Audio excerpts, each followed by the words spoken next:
Dio and his stand the world against Sukuna in the Shibuya incident arc. I typically cover JoJo, and Dio is usually a very capable character against many fictional characters, but the fight against Sukuna isn't as simple as most would think. He's the king of curses for a reason. Well, first, let's cover Dio's strengths. We get Dio's levels of power by pulling from phantom blood to an extent and comparing him to Jotaro's levels of power, with Dio being stronger than Tarkus, who splits hills casually, and Jonathan. Dio's base level varies, but suppose we factor in the scaling from this calculation about the sun created by the creator, jjba, and in this case, Dio's strength ranges from being able to easily clear out buildings to being at the level required to level a mountain. In terms of speed, stands for the most parts in parts 3 through 6 fight at the speed of light, and massively from it at least. With Dio's stand, the world, and stands like Star Platinum, both move massively faster than the speed of light. Now, this speed usually ends most fights against these other fictional characters, and his durability is comparable to his attack power as usual. And while he does have regeneration, it's not the same as it once was, because significant injuries require him to drink a good amount of blood to be able to repair himself. That is an important thing to keep track of here. And finally, there's the one large ability that Dio is going to use over everything else that he's potentially capable of, and that's the power to stop time for 5 seconds, at least in this position right now. And with light speed combat, you can imagine that he's capable of a lot in just 5 seconds. Now, while he has the ability to stop time, and that's at a universal range, he has an effective manifestation range of about 10 meters. And this will be important later on. The next character we have up for showcase is the King of Curses himself, Sukuna. Sukuna's raw power is significant, easily surpassing the majority of the beings in the franchise, and even in this form, his attack potency ranges from devastating single buildings to destroying city blocks with ease, scaling from his various fights and feats in this specific arc. Between this should be fairly similar to Dio, and I guess this specific form of Sukuna. We can have to talk about the later one. Now, the strength part isn't what makes this battle what it is, though. As to where to put this strength directly, it's a bit difficult, but we'll be able to explain that once we get into the abilities, because that's the important part here.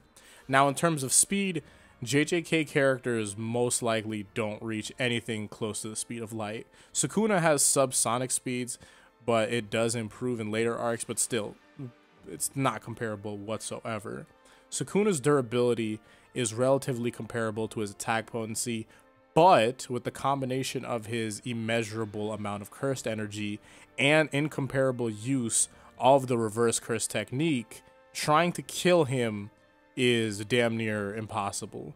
Now, we know that he can exist without a heart, but without a brain, it's a completely different thing. So it's something to consider later on. Now for his abilities, firstly, there's Cleave.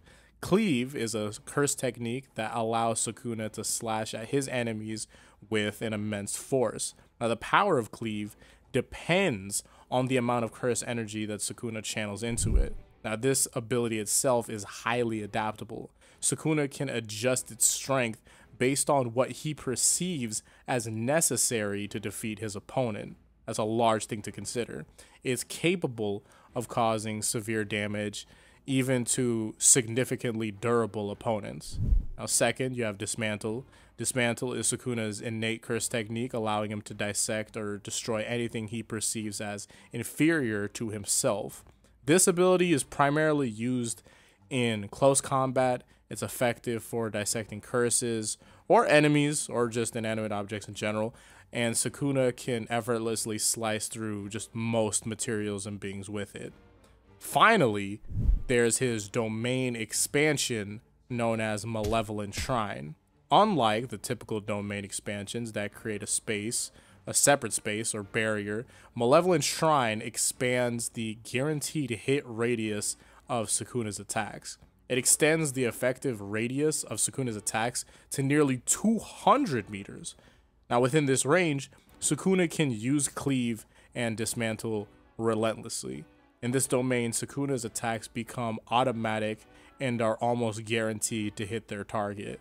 The technique significantly enhances the lethality of his attacks, making evasion extremely difficult. Now let's approach this versus in theory. In their assessment stage, they'll be sizing each other up, but as soon as they start fighting, it'll be apparent that Dio is just largely faster than Sukuna, and that Sukuna's advanced fighting skills won't do him that well in a situation like this. Dio testing his durability and going for significant blows here and there, he'd be able to acknowledge that Sukuna is a fairly strong character. So after this, with neither of them suffering anything major, Dio especially, Dio might want to cut this battle short by punching Sukuna through the chest, and then Sukuna would regenerate it back to normal because that isn't enough to destroy this character. This is where the battle chooses to turn for the worst for at least one of them. Dio can stop time and chop Sukuna at the neck because he's a vampire, so he knows how to get around regeneration. Or Sukuna can activate his domain expansion and potentially end Dio's run right here. As for how these characters can work around these conditions, I don't think Sukuna and Yuji's body can continue with his head being removed from his body, or if the brain is completely destroyed. It's one of the reasons why people don't try to fight Yuji in that thing like that, because it would end up destroying Yuji in the process. Now why is this? In this form, or really any, Sukuna is not someone like Jogo. I think since Sukuna had originally been human, maybe that's the reason why a decapitation would stick, or more so it's probably the fact that he's in Yuji's body. That just makes a lot of sense. But we have no reason to believe that Sukuna can do anything against this. As for Dio, in Sukuna's malevolent shrine, he would have to stop time before receiving an unreasonable amount of cleaves to his body. If Dio loses an arm or something where he can still move around, then he can just drink the blood of Sukuna's and Yuji's body to continue. But if Dio was to lose his legs or something, I can't imagine that he'd be able to continue the fight after, because Sukuna can just continue to slash, especially considering that Dio cannot escape from this 200-meter domain expansion. It's just not possible. And his ability is just completely unreasonable. Oh yeah, you might be asking, what if Sukuna was to use his fire arrow over everything else here? Dio could stop time and move out of the way. Hope that cleared everything up, because that's not really much of a factor. It takes a bit to get going, and that was more so a power move against Jogo. I wouldn't really use that here. Now, currently, it's very possible that Sukuna's strength isn't at Dio's highball level of strength and durability, so maybe cleave wouldn't work the way that we'd think. But, usually I haven't seen a serious Sukuna fail to cleave, but, I've seen a certain someone survive a bunch of them fine because, I'm caught up with the manga. But at the same time, cleave worked at the end of it, but at the same time, again, Maharaga had helped largely. So because of that, it leads me to believe that there's a large possibility that Sukuna's cleaves actually do have like a higher end of possibility, and they just stop at a certain limit. And if that's the case, we can call this battle as good as done, because if there is a limit to the cleave, if there's like a limit of output, then that's just cooked for Sukuna. Because even with a large amount of regeneration, if Dio chooses to blitz Sukuna and in turn end this fight, he'd be very much capable of doing so. But, again, immeasurable amount of cursed energy, and I believe that it's very possible for him to cleave and Dio fairly easy if Dio doesn't choose a lethal option fast enough.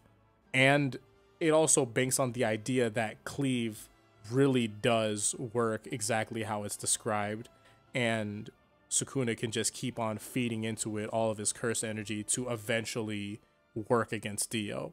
But I do think it's safe to say that regarding their capabilities, at their current points compared, it leans more to Dio. I do think that we should redo this with the current version of Sukuna in the manga once everything gets wrapped up against a character in JoJo of a similar caliber. I think that'd be a pretty good idea. Thank you all for watching. Join the Discord. Follow me on Twitter if you want to. Until the next one, peace out and Godspeed.